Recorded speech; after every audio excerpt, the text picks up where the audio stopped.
guys, how are you guys doing? Today is May 1st, 2013, and I'm doing another video commentary on League of Legends.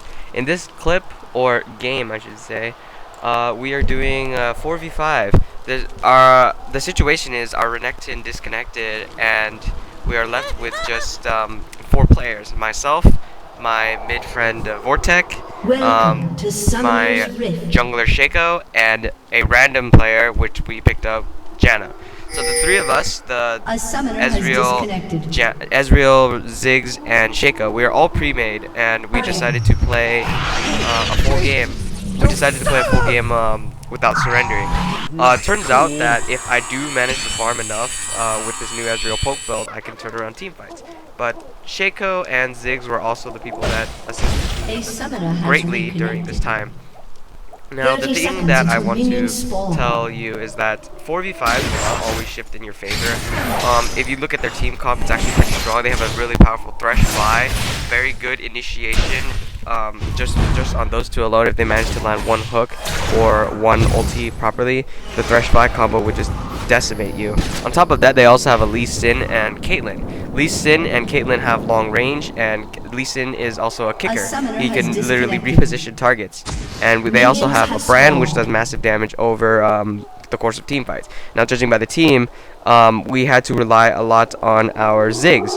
Ziggs was a player who was doing pretty poorly at first. However, he did manage to snag some kills.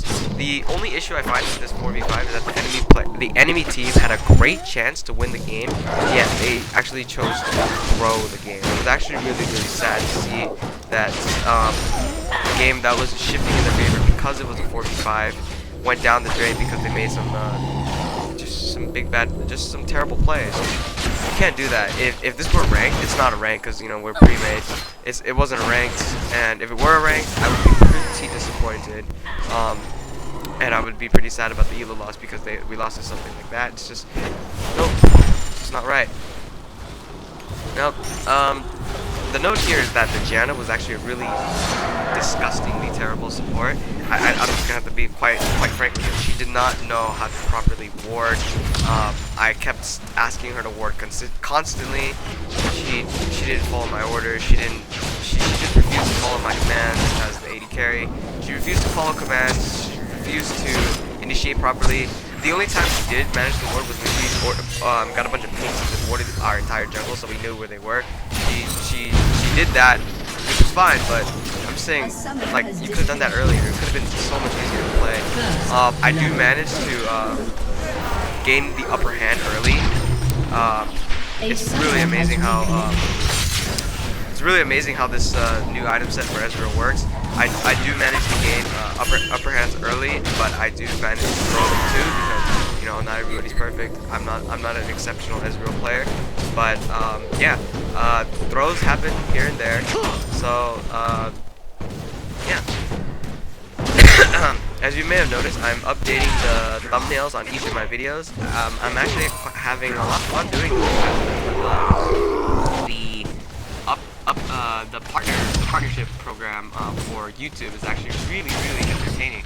I enjoy doing this. I'm going to be changing thumbnails for every single video, including all the full ones too. I'm even going to update my own channel art too. So stay tuned for what my new channel art will look like after I'm done fixing everything up. Really intriguing, in my opinion. I do enjoy doing these little things. Pretty cute stuff, pretty cute. What I'm currently working on as I'm commentating for you guys is the new Draven games that I'm doing, right? Back then I couldn't record games live because of the main processor. But now I just record replays. So replays I'm commentating after the computer because when I talk in-game is it is a lot different than how I talk out of game. When I'm talking out of game, I just grab things constantly. Let's see. Draven is a really... Alright, I'll talk about Ezreal and Caitlyn right now. So the thing is that Ezreal and Caitlyn have, it's all about skill. Back then, I really, Caitlyn in the current meta, Caitlyn is one of the most played AD carries right now in gold to silver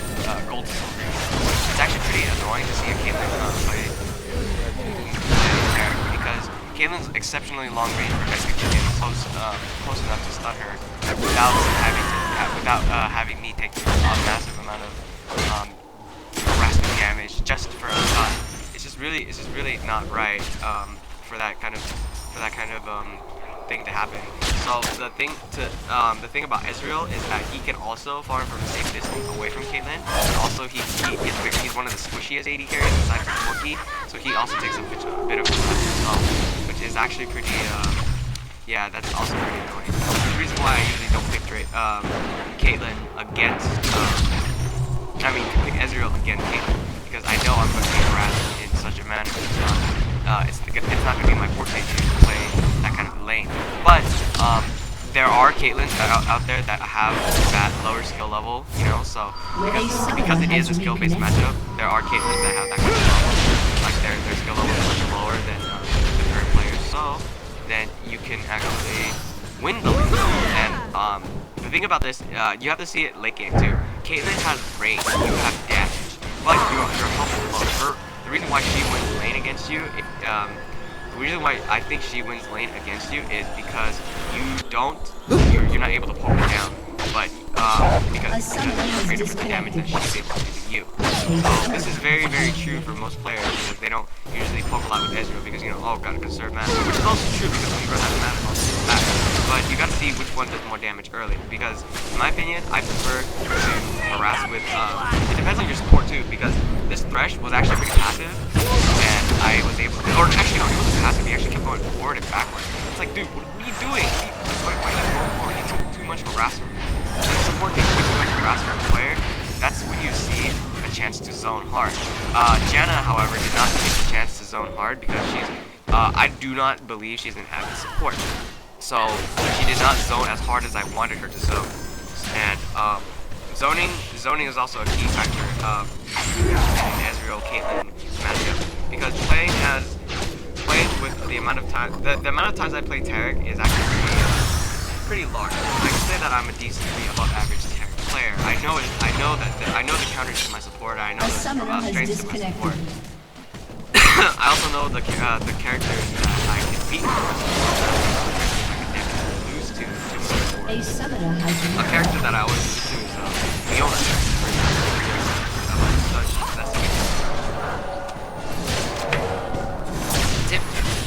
Tip I would like to introduce to most of you, probably silvers, gold, all elos out there watching silvers, bronzes, and silvers. The tip I want to tell you guys is that just pretty much last hit. That's one of the last hit is like the winning lane. If you can't last hit, you're not going to earn enough farm to buy all your items. There's always strategies that you can last hit. But like the tip is that there's two things I've been learning throughout solo games. So pretty much this is if your AD if you and the enemy AD carry are present and you are sort of winning lane but sort of losing lane and you want to play passive, do not push the lane, freeze the lane. Instead, when you freeze the lane, it's a lot easier for your AD carry, or it's a lot easier for everyone to see nothing's happening. Freeze, that's it. And then afterwards, you can take a look at something else. The other thing that I want to tell you about is when to push the lane. When the enemy AD carry is not present, that's when you should push the lane. Because when the enemy AD carry isn't present and pushing the lane, by the time they hit the tower, they're losing those CS. Every minion or creep CS, every creep that dies at the tower is a creep that the enemy AD carry never gets. Yeah, sure, like you can last hit at a tower, but the chances of hitting, it's a lot harder to hit those main minions under the tower, you know, because not everybody knows how to hit the main minions under the tower. The key to hitting the main minions under the tower is to hit them once, let the tower hit them, and then hit them again. Some AD carries, like Vayne early on, are pretty weak. They aren't able to do that kind of mechanic. Sometimes the minions that show up on your side weaken the minions you just hit, so that you miss the last hit. The chances of so the reason why you want the tower to take all those hits is because by this, even if they try to last hit on the tower, they're not going to get as much as they last hit in a frozen lane. You know what I'm saying? It's easier to last hit in a frozen lane. It's easier to control the frozen lane. Freezing the lane also opens up ganking opportunities, because when the enemy decides to push, then that's when you decide. That's when you can counter by freezing the lane, or counter with your frozen lane. Because if the enemy decides to push your frozen lane, that means that your lane is now open to be ganked. Your jungler can gank. As long as you have bush control, as long as your support the bushes and bot lane with team and whatnot, you're pretty much set for ganks. Blue team's turret has been As destroyed. against a character like Soraka, you should be aggressive because this is where you can start controlling the bush. The most important thing is bush control for supports because bush control lets so you can, it's pretty much it's a zoning tool. You can harass your enemy even though it's not too much. For example, Janna. This Janna doesn't do as much bush control as needed. She should be doing a lot more bush control than I do because then she shouldn't be necessary. She should be in the bush almost all the time. The only time she should leave is to warp. In this case, I'm winning lane, but she should still be in the bush. She's not in the bush, so I have a disadvantage in lane, which is why I overextend at points and lose fights, skirmishes. Excuse me, it's not necessary to be doing no bush control. You need bush control. Alright. Now, key factor is that while doing this, it's gonna be pretty tough for me to compensate for it. I'm waiting for this video to publish itself. But right now I'm just looking for a pretty good picture down there. My character too. Tip for Draven, if you want to carry yourself through Elo and low Elo and Master an AD carry that's really interesting to play, Master Draven, he's pretty tough to fight. Catch mechanics and whatnot, especially during team fights. You have to catch an enemy. But he is very strong. He's able to take out characters and even dish out major damage to a character like Kingdom because his early game damage is actually early game damage is exceptionally powerful because he gains a plus, I believe plus 20, plus 30, it doesn't matter. For me, I do not, I follow the wild turtle build, which allowed him, which gave him, it gave him, it gave him plus 17 armor penetration, which is pretty much an entire, that's already enough. Like, since Draven's base damage is up 1 so damn high, just adding base damage, just adding armor penetration makes general damage higher. So you don't really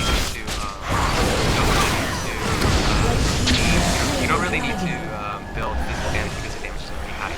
Since like 90% of the 80 carries are armor, I just won't take armor penetration because armor penetration, flat armor penetration is the first thing that applies for the percentage of armor penetration. So with flat armor penetration is going to be to hurt the enemy carry first in the game.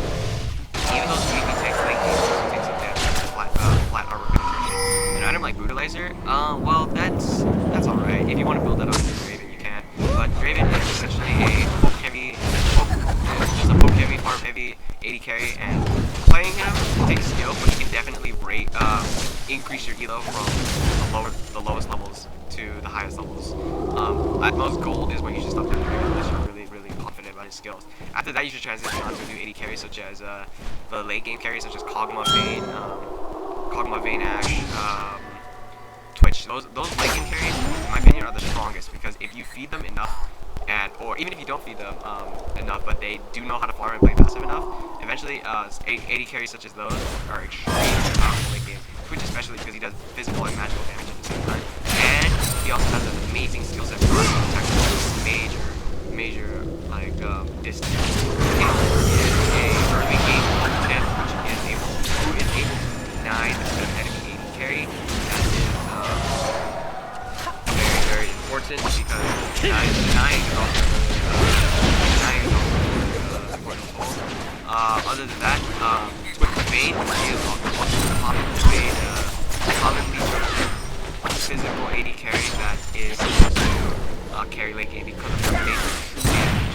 True damage is 8%, which is extraordinarily high. 8% for his health is just too strong. In my opinion, that's really strong. So, yeah. Wow, I just messed up in Photoshop. I have to spend like way backwards. Come on.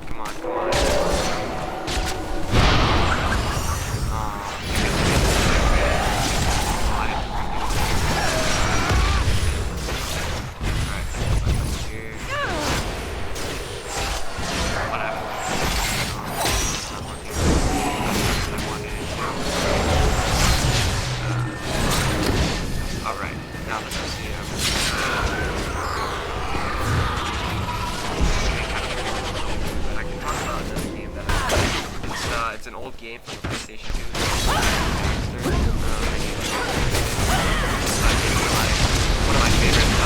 One of my favorite series because of the amazing storyline. Aside from like Ratchet and Clank and Sly Cooper, All-Star PlayStation. Those guys are like the coolest of the friends. They're the ones that I play a lot and I plan to beat Jack 1, which is one of the hardest games because there's so many stupid challenges. And I really want to get that storyline done in the next game. And then afterwards, I want to full Jack. I want to actually legitimately complete the storyline for that one, and I also want to do as many get as many of the precursor worlds as possible. Blue team's turret has been destroyed. Game. I played it a long time ago. I do mess up on it a lot. It's very difficult. What's most worth it? It's a pretty difficult game. It's not an easy game. It's fun. It's difficult and it's fun. It has an amazing storyline. And I'll also play it I played it once with my cousin, and he got furious at me because I made way too many mistakes. And I realized, wow, this game is really tough. It's even harder than Jack 2. So once I learn Jack 1, 2, and 3, I'll pretty much be satisfied. The thing is, I don't think I would do commentary on them because as if you guys have checked out my channel recently, I have pretty much downsized all of my YouTube videos that are not involving League of Legends because those videos I cannot complete. I will tell you the situation with Mega Man if you haven't seen it on my previous video. But basically, Mega Man Battle Network 1, the game is terrible, it's not terrible. Well, no, actually it is terrible. I just don't like it because difficulty is just too high. I'd have to take. It takes about half an hour to get the first 10 minutes to be set up because of so many virus fights. The virus fights aren't even fair. I don't understand how they make this so high. And there's not much to do with counters either. Like it's not. The game's too slow. The game's pace is too slow. Right? This is how it works. The game's pace is too slow. The damage is too. The game's damage calculation is way too high. The game's battle tips, the game's percentages of getting battle tips are pretty low too. And random battles occur way too frequently. It's supposed to be random, like you're supposed to be getting these things getting in the way. And also the fact that the bosses are just like way too overpowered.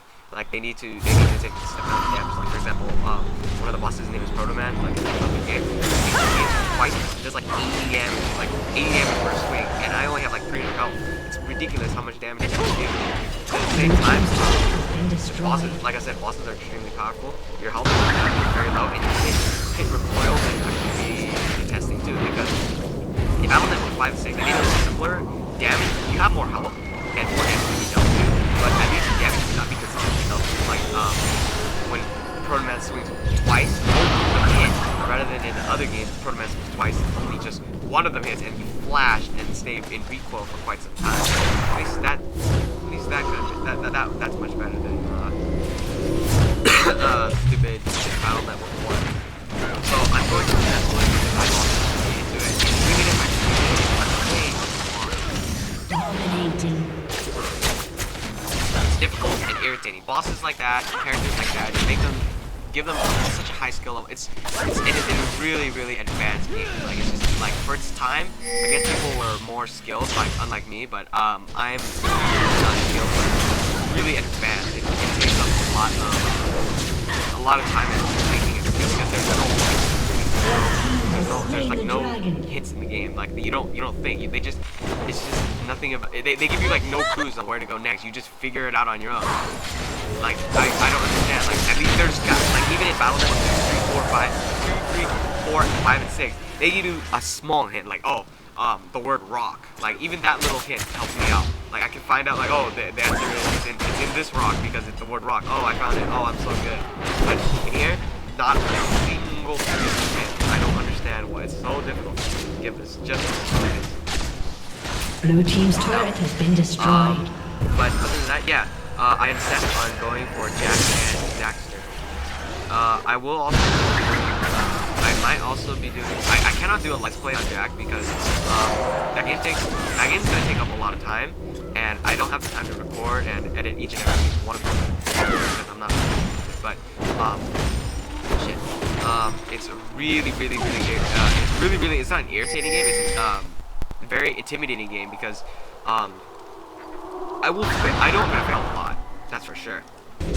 But yeah, all I can say is that Jak 2 is the current game that I enjoy. Right? Is the Jak series is the game that I'm going to be enjoying right now.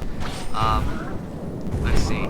On to the next topic. I'm also it's definitely canceling the slide because the slide. Well, the slide's not going to take up a lot of time. It's just finding the clues and stuff is going to take up time. But when I mess up on recordings, I really don't want to have to start all over again at the beginning of the game just to catch up to where I messed up because in slide 2 you can't really play games. That's what's I messed up on the recording. If you guys did try to and I'm like, wow, what an idiot happened. Shut off on me in the middle of recording. Come on, man. Just shut off on the recording.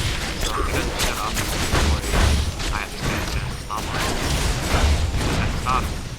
And because I stopped, I'm going to private all those videos. I'd rather private them.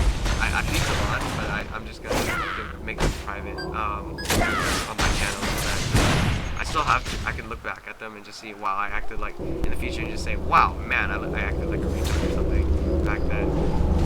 Let's see, another issue, well, other issues are that I'm still trying to design this picture. It's really irritating. It's not a good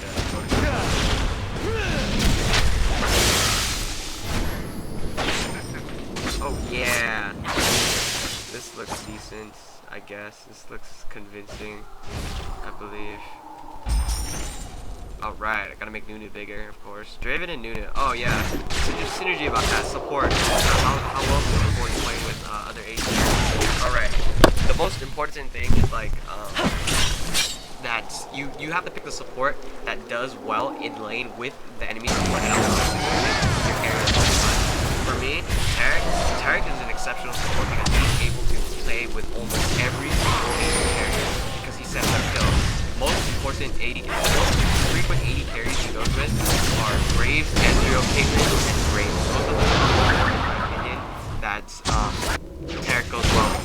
Taric has the power to stun. The number one first choice I just told you guys is Graves because when you stun with Graves already gains a lot of armor from his passive.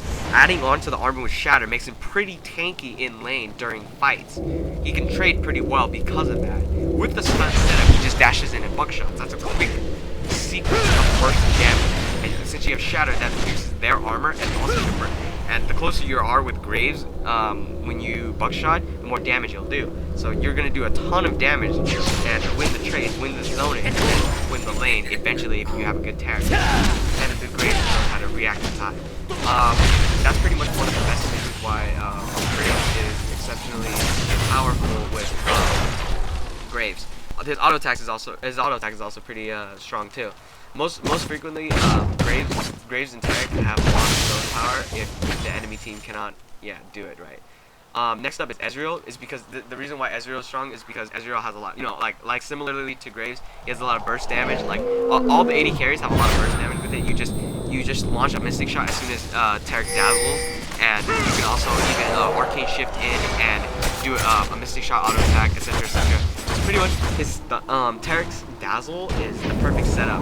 Now the reason why he synergizes so well with Caitlyn is because as soon as you stun with the dazzle, you place a I believe it's called Yordle Snap Trap right under the enemy target, and they have to either they step on the trap or get near the trap and have to go run around it, so you can kite around them and shoot your auto attacks. It's really a really powerful tool if you react to it. It's all about reaction when you see when your Taric is about to stun, because if you miss the chance to attack them when the enemy is stunned, you can't do anything for another 10 seconds because that's how the stun is pretty long. Draven is, well, I've already told you how strong Draven is. With the the stun on Draven, with the stun on, with the dazzle on the enemy carry, Draven does a ton of damage with his axe. Strong. Now the things that one support that I've had a lot of trouble with is Blue. Blue's exceptional. I've had many troubles like Blue, Janna, and Leona. Those are the top 3 people that irritate me the most when I'm picking damage. So Blue's specialty is harassment, or long range harassment. Tool that can beat you in lane. Red team double kill. Talking makes me, thirsty. So, Blue's long range, Blue's excessive range for harassment is very strong. She does physical, attack damage, and her little tool passive kick does magic. It's really irritating. If she casts Q, her glitter lance, it does magic damage, and her picks shoots pieces of magic damage too, which deals an extra bit of damage and slows for a very, very high percentage. Now the reason why I lose to Lulu with it is that because of her harassment, I cannot get fast. I'm pretty fast. I have triple movement speed roots and double movement speed twins on Terran. But with the 80% slow, I believe, it's strong. I can't get close to the enemy 80 carry by the time I get there. She already uses the second move, transmodulate, or polymorph. I just turn back into a duck or a sheep or squirrel or whatever, and I lose my chance to harass. It's just, yeah.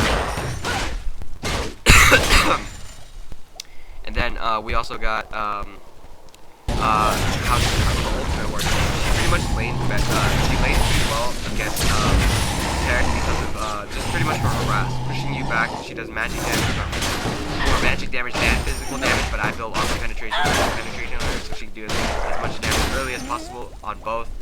She synergizes extremely well with Ezreal because when Ezreal polymorphs, when she polymorphs her enemy target, Ezreal has pretty much 3 damage on her. And also because they have a lot of escape potential together, Ezreal does magic damage and physical damage, so they synergize so well together because Lulu allows for physical damage and magical damage to be upgraded. He also provides move speed, shields, and better than Grace. Grace is 80 carry that bursts, but Lulu doesn't burst like that. She just slows the burst. Rather, in my opinion, Tarek Graves is better than Lulu Graves. But the wild growth also pretty much helps because you can arcade shift in wild growth and bang, knock them out. It's pretty interesting. As for Janna is the best. Always these two go together. Ashe, because her shield plus Ashe's passive, boom, base damage, kite ability, 2 dang strong. It's just like natural common sense that these two ladies have to go together. Wind and ice makes so much sense. They do arrow after knock up with Howling Gale. It's strong. It's really, really, really strong. It's pretty tough to keep because her shield is connected. That's Janet's exceptional range beats you as Tarek because you cannot get close enough to the carry in order to do the damage necessary. Even if you try to stun, the shield can actually save the team fights. And with the change on team fights, it's just not it's going to be pretty difficult for you as a player to it's going to be pretty difficult as for a player to try to do Janna and play Graves there. I mean, she has no sustain in terms of health function, but you as Graves Tarek have not much form of harass, like barely any harassment as Graves Tarek has Leona.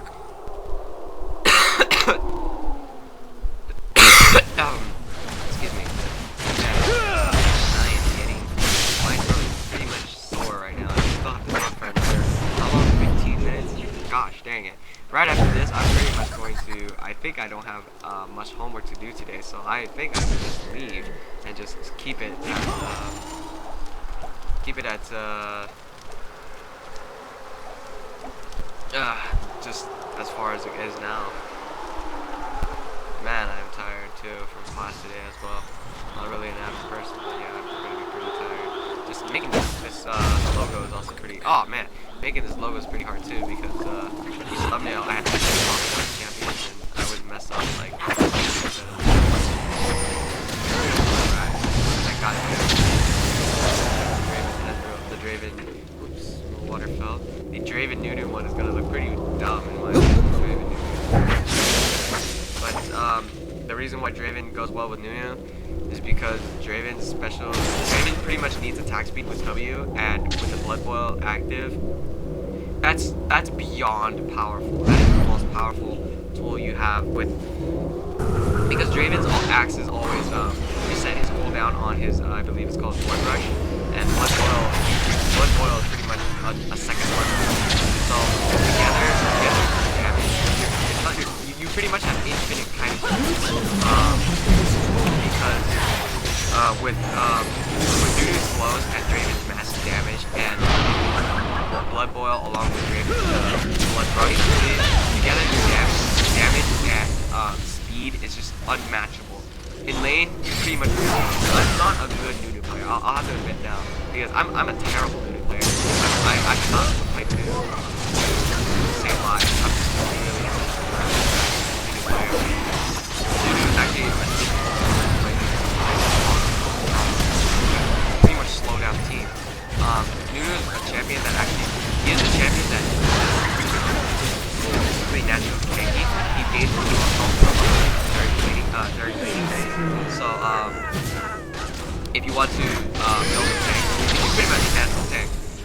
During team fights, for characters like support, I've seen this. I actually never noticed this, but pretty much in team fights, as someone like Tarek, you pretty much just go up to the enemy player and stun them. You pretty much go up to the enemy player, stun, and then do nothing. Like if you do, you just stun, do nothing, and taunt them. And then you stun, do nothing, and protect your AD carry as much as possible. Peel for your AD carry. And after that, you also have to take into account the fact that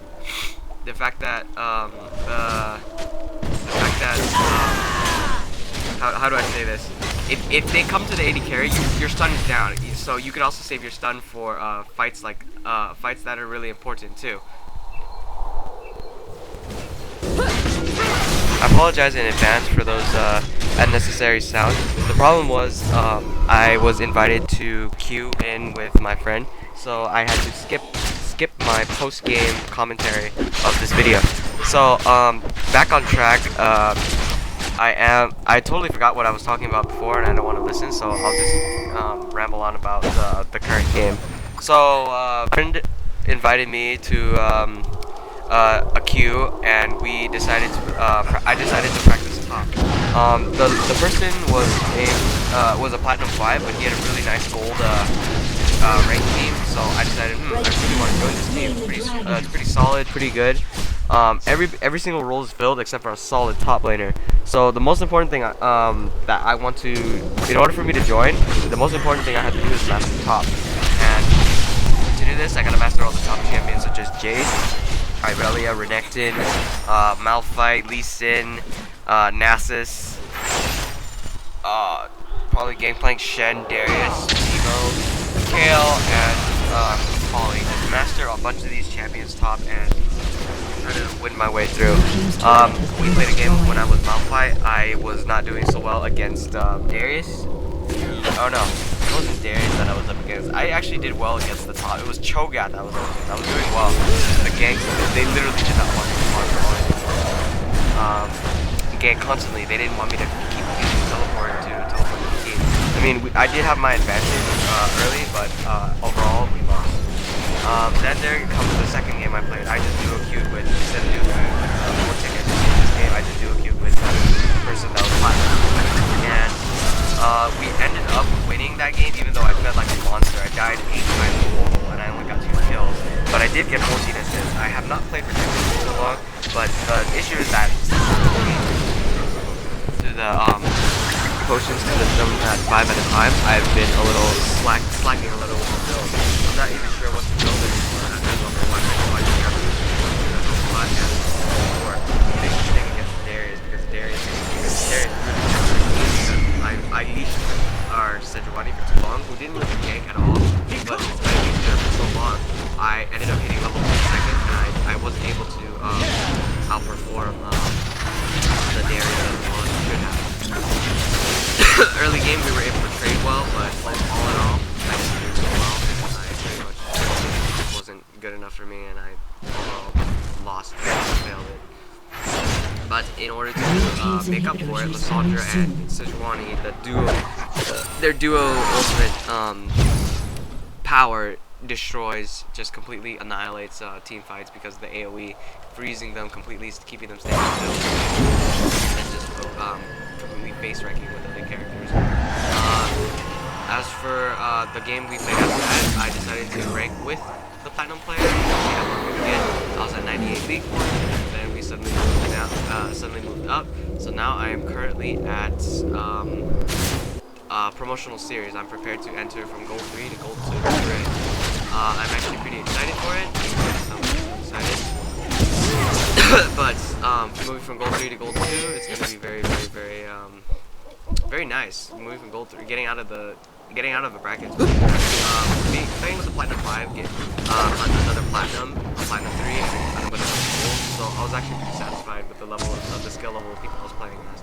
I chose my main support, Tarek, and he decided to go one of his AD carries, Caitlyn, and we overall zoned and killed bot lane. If it were not for some games going on with support. But overall, we did end up winning the game at the end because of the team fight. Zed was mid against our Master Yi. Our Master Yi scored about 3 triples, maybe 4 triples that game, and really turned it around by snowballing very hard. He was overall focused in the team fights a lot, and we did win the team fight. In order to chase the team fight, we just had to kill Caitlyn and Yi, and that's the most important. As a support like me, I have to keep stunning the most fed person in the team and exhausting another fed person. Overall, what happened was top Bluee Sid did dunk gases a few times, and snowballed pretty heavily, and did get twice.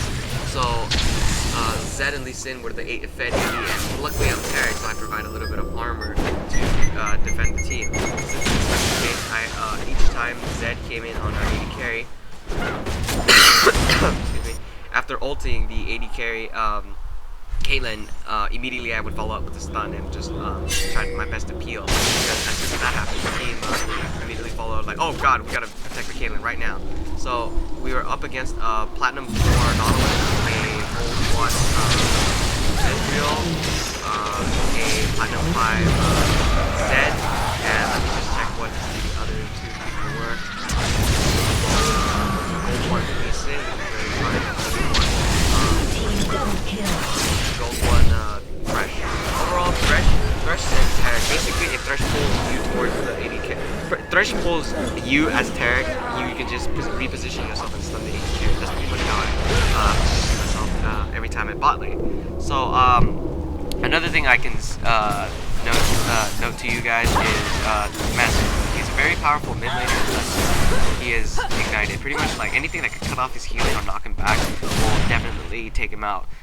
The Zed is unable to really, if he could burst him early, that's fine. But like, he's unable to stop his stop Master Yi's meditate for throughout any time. He can't stop it, so it's pretty sad. Let's see.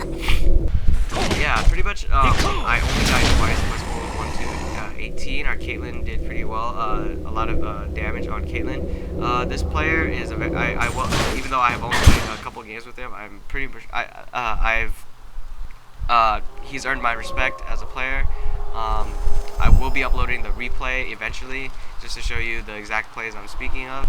If you guys are still watching, I mean, like, yeah. Wow, he's 4-0 with Caitlyn. That's pretty amazing. He even ranked T 5v5 and won a Twisted Fate. Wow, this guy is pretty. Yeah, I don't really see this guy that much, but yeah, that's pretty crazy. You know? But based on the last patch, since Elixir of Fortitude is now cost the same as mobility, it's really difficult for me to for people like me to start off with Elixir of Fortitude, 4 health pots, and Blue team has slain the or dragon. 4 health pots and 1 ward. Yeah, it's really difficult for me to start with those items. So I honestly don't know what I'm supposed to do when the go top, especially with those potions too, to drop them up as 5. I'm just thinking that I should probably they have I don't know, top 5. Now let's go back to my YouTube channel. I will be changing the one as soon as I can. And there's about 5 minutes left in this video. I honestly don't know what to ramble on about. Maybe some food.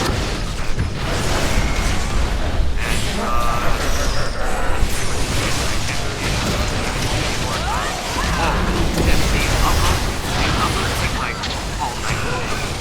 The soda is normally on my old computer. I think the soda video only takes like just like barely. It doesn't even take all night. I don't know what's taking so long.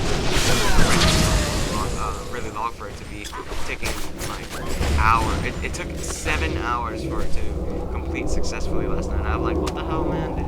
That's like 7 hours. That's literally. I had to go to sleep in order for it to work, and it made so much noise. The computer, my computer made before. I'm like, oh my god, this is not a good. This is not a good idea. So I had to just beware of my comp. What else would you do if your comp started going? Stuff like that. I'm worried. Oh my gosh. So yeah, enjoy the rest of the clip.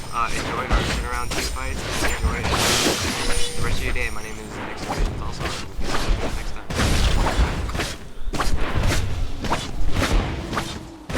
Red team's turret has been destroyed.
inhibitor has been destroyed.